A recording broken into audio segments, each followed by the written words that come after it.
அனைவருக்கும் வணக்கம். மேஷ ராசினியர்களுக்கு நிகழ்ந்து கொண்டிருக்கும் ஜூன் மாதம் 19ஆம் தேதி முற்றிலுமாக மாறப்போகும் உங்களுடைய வாழ்க்கை. அதாவது சனி பகவான் 19/6/2024 அன்று வக்ரம் பெறுகிறாருங்க. இதன் காரணமாக உங்களுடைய வாழ்வில் குடும்ப சூழ்நிலை ரீதியாகவும் உத்தியோகம், தொழில், வியாபாரம், கலைத்துறை, அரசியல் துறை, மாணவ மாணவிகள், விவசாயத்துறையினர், பெண்மணிகள் என அனைவருக்குமே என்ன மாதிரியான முன்னேற்றங்கள் எல்லாம் ஏற்பட இருக்கு, குறிப்பா என்ன மாதிரியான நன்மைகள் எல்லாம் ஏற்பட இருக்கு, இத்தருணங்கள்ல கிரகங்களுடைய சஞ்சார நிலைகள் என்ன என்று பார்க்கும்போது மேஷத்தில் செவ்வாயும், ரிஷபத்தில் குரு பகவானும், மிதுனத்தில் சூரியன், சுக்கிரன், புதனும், கன்னிராசியில் கேதுவும், சந்திரனும், கும்பராசியில் சனி பகவான் வக்ரகதியிலும், மீனத்தில் ராகுவும் சஞ்சரிக்கிறாரு. இந்த கிரகங்களுடைய சஞ்சார நிலைகளின் காரணமாக மேலும் என்ன மாதிரியான முன்னேற்றங்கள் எல்லாம் உங்களுடைய வாழ்வில் ஏற்பட இருக்கு என்பது குறித்தான முழுமையான பதிவு தான் இந்த வீடியோல நம்ம விரிவா பார்க்க போகிறோம். அதற்கு முன்னாடி சனி பகவானை பற்றி சற்று விரிவாக தெரிந்து கொள்வோம். நவகிரகங்கள்ல மிக முக்கியமானவரும் நீதிமானாக திகழ்பவரும் தான் சனி பகவான். பலருக்கும் சனி பகவான் என்றால் ஒருவித அச்ச உணர்வு ஏற்படுவதுண்டு. ஜோதிடத்தை பின்பற்றாதவர் கூட சனி பெயர்ச்சியின் போது அவரின் ராசிக்கான பலன்கள் எப்படி இருக்கும் என்பது பார்க்கும் ஆர்வம் உண்டு. அப்படிப்பட்ட சனி பகவான் 19/6/2024 அன்று வக்ரம் பெறுகிறாரு. அதாவது தனது சொந்த ராசியான கும்பராசியில் வக்ரம் பெறுகிறாரு. பொதுவாக ஜோதிடத்தின்படி அனைத்து துன்பங்களுக்கும் சனிதான் காரணம் என்று சொல்லும் வழக்கம் உண்டு. ஆனால் உண்மையில் பலவித கொடுமைகளுக்கு காரணமாக உள்ளவர் சனி பகவான் தான் என்று நினைக்க வேண்டாம். சனி பகவானுடைய ஆதிக்கம் கொண்டவர்கள் பட்டறிவு மூலம் வாழ்க்கையில் சிறந்த உயர்ந்த அனுபவங்களை பெற்று உன்னதமாக பிறருக்கு யோசனை சொல்லும் அனுபவசாலிகள் ஆவார்கள். சர்வ சக்திகளை பெற்று சாதனை புரிய செய்வார் சனீஸ்வரர். ஒரு நியாயமான கிரகம். மனிதர்களின் பிறவி பயனுக்கு ஏற்ப இன்ப துன்பங்களை தருவதில் இவருக்கு நிகர் இவரே. உலகெங்கெல்லாம் ஒளியை அள்ளி வீசும் சூரிய தேவனுக்கும் ஸ்வர்ச்சலாவுக்கும் யமன், வைவஸ்தமோ, யமுனா என்ற 3 குழந்தைகள் உள்ளன. ஸ்வர்ச்சலாவுக்கு சூரியனின் அன்பான அணைப்பு அதீதமான உஷ்ணமாக திகைத்தது. ஸ்வர்ச்சலாவால் தாங்க முடியவில்லை. தன் நிழலை கொண்டு ஒரு உருவத்தை படைத்தால். அவளுக்கு பெயர் சாயாதேவி.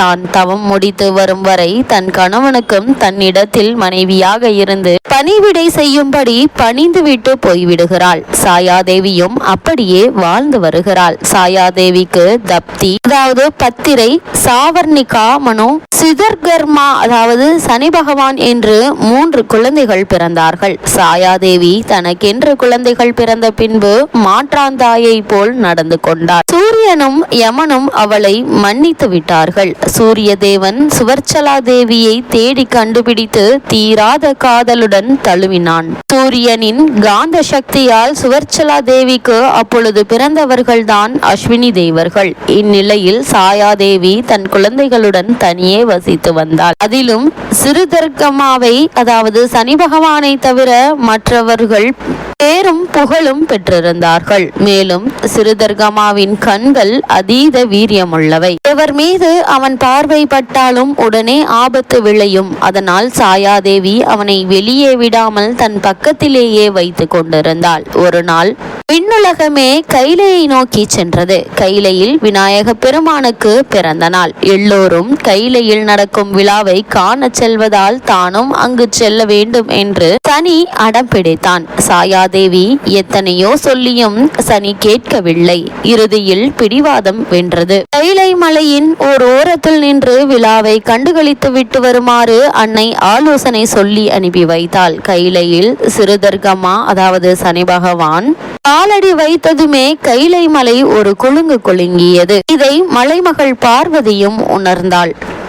சூரியனின் குமாரன் சிறுதர்கமா இதோ வந்து கொண்டிருக்கிறான். அவன் பார்வைப்பட வண்ணம் குழந்தை விநாயக பார்த்துக்கொள் என்று சிவபெருமான் கூற அன்னை மகன் விநாயகனை வாரி எடுத்து மடியில் வைத்து கொண்டாள். சக்திக்கு மீறிய கவசம் இது. ஆனால் சிறுதர்கமா விநாயகனை பார்த்துவிட அவனின் பார்வை வீச்சதால் விநாயகனுடைய தலை தெரித்து விழுந்தது. பார்வதி கதறினாள். சிவபெருமான் மனைவியை சாந்தப்படுத்தினார். கஜமுகாசுரனை சம்ஹாரம் பண்ண பிறந்தவன் நம் குமாரன் விநாயகன். அதற்கு சாதாரண முகம் உதவாது, யானையின் முகம்தான் வேண்டும் என்று சமாதானம் சொன்னார். பைரவனை அனுப்பி வடக்கு திக்கில் தலை வைத்து படுத்திருக்கும் யானையின் தலையை கொண்டு வர சொன்னார். காசி அருகே படுத்து கிடந்த யானை ஒன்றின் தலையை பைரவன் கொண்டு வந்து கொடுத்தார். அது முதல் விநாயகர் கஜமுகனானார். முதல்வனின் தலையை பார்க்க பார்வதி தேவியாருக்கு பற்றி கொண்டு வந்தது.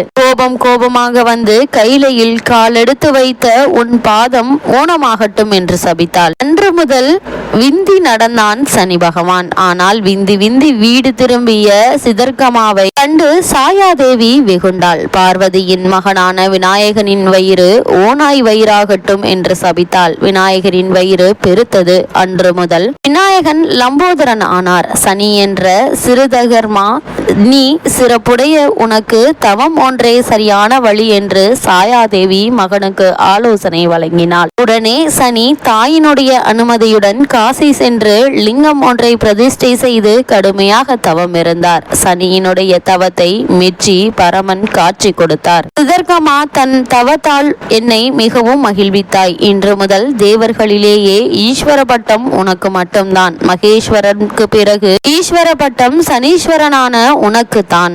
நீ பூஜித்த லிங்கம் சனீஸ்வர லிங்கம் என்று அழைக்கப்படும். உனக்கேற்ற நாளான சனிக்கிழமை ஸ்திரவாரம் என்று அழைக்கப்படும் என்று ஈசன் வரமளித்தார். சிதர்கர்மா அன்று முதல் சனீஸ்வரனாகவும் சனி பகவானாகவும் இருந்து நம்மை எல்லாம் ஆட்கொள்கிறார். இப்படியாக புராண தகவலை படிப்பவர்களுக்கு, இதனை பலரிடம் எடுத்து சொல்பவர்களுக்கும், இதுவரை எடுத்து சென்றவர்களிடம் நன்மை உண்டாகும். இப்படிப்பட்ட சனி பகவான் 19ஆம் தேதி தனது சொந்த ராசியான கும்பராசியில் ஆட்சி பலம் பெற்று வந்த சனி பகவானுக்கு வக்ரம் பெறுகிறது. அதாவது உங்களுடைய ராசிக்கு 10, 11 ஆகிய இடங்களுக்கு அதிபதியானவர் சனி. அவர் வக்ரம் பெறும்போது தொழிலில் சில இடையூறுகள் ஏற்படலாம். பணிச்சுமை அதிகரிப்பதற்கான வாய்ப்புகளும் அதிகம் உண்டு. பங்குதாரர்கள் விலகிச் செல்வதாக சொல்லி அச்சுறுத்துவார்கள். பெற்றோருடைய உடல் நலத்தில் கவனமாக இருப்பது மிக மிக நல்லது. சிறு உடல் உபாதை என்றாலும் கூட உடனே மருத்துவரிடம் அணுகி அதற்கான சிகிச்சை பெற்றுக் கொள்வது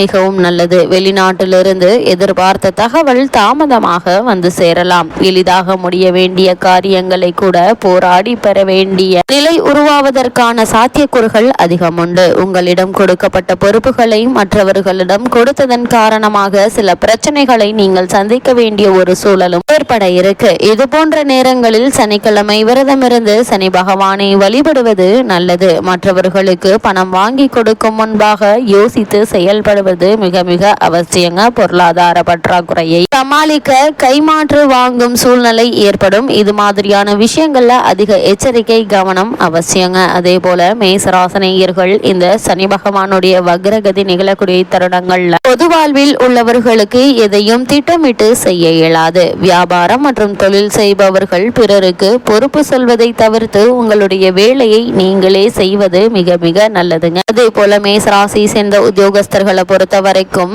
ஊதிய உயர்வு ஏற்படுவதற்கான வாய்ப்புகள் இருக்கு. காரணமே இல்லாமல் மறுக்கப்பட்டு வந்த ஊதிய உயர்வு, பதவி உயர்வு ஆகியவற்றை தற்போது நீங்கள் எதிர்பார்க்கலாங்க. கலைஞர்களுக்கு புதிய ஒப்பந்தங்கள் கிடைக்க இருக்குதுங்க. இதன் காரணமாக லாபமும் அதிகரிக்க இருக்கு. இதனால் பழைய கடன்களை அடைத்து நிம்மதி பெறக்கூடிய ஒரு தருணமாகவும் இந்த சனி பகவானுடைய வக்ர காலகட்டம் அமைஞ்சிருக்குதுங்க. மேசராசியை சேர்ந்த மாணவ மாணவிகளுக்கு கல்வியில் முன்னேற்றம் ஏற்படுங்க. பெண்மணிகளுக்கு தாய் வழி ஆதரவு திருப்தி தரும் என்பதால் முன்னேற்றம் நிறைந்த ஒரு தருணமாதான் சனி பகவானுடைய இந்த வக்ரகதி அமைஞ்சிருக்குது. மேசராசினியர்களை பொறுத்த வரைக்கும் சனி பகவானுடைய வக்ரகதி நிகழக்கூடிய தருணங்கள்ல கிரகநிலைகளின் ரீதியாக கூறப்படும் பரிகாரம் என்ன என்று பார்க்கும்போது, சனிக்கிழமை விரதம் இருந்து நவ கிரகங்கள்ல தீபம் ஏற்றி வழிபடுவது எண்ணற்ற நன்மைகளை உங்களுக்கு ஏற்படுத்தி கொடுக்கும்.